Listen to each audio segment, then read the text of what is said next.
bill this morning and why there was no vote? Sure. There are some additional changes that we're considering for that bill. One of these was mentioned in the course of our hearing yesterday. We're working with the ACLU and the Miami Valley Voters Coalition, I believe the organization is called.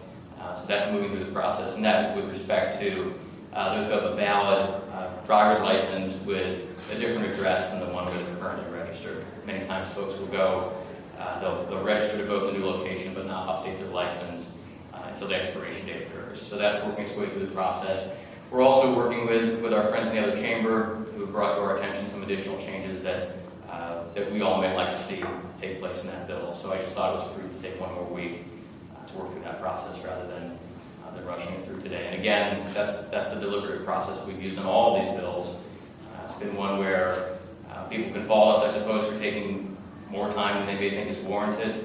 I would always rather have a deliberative, thoughtful process, even if a bit longer than might be indicated by some. Other questions?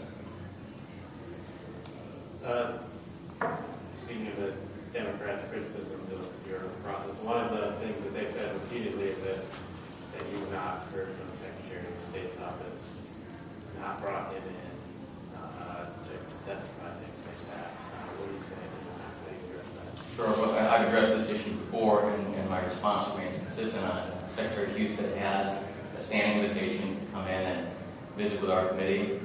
We've been in close contact with the staff throughout this process.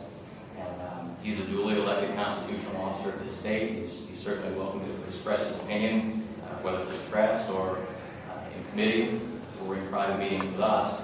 And I'm not going to, as some have suggested, issue a subpoena to bring the secretary before us. Again, he has an open invitation and certainly knows how to express his opinion on these matters.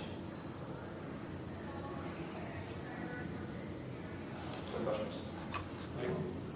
Representative Huffman. I hate to step ahead of the lady. She may have something else to say.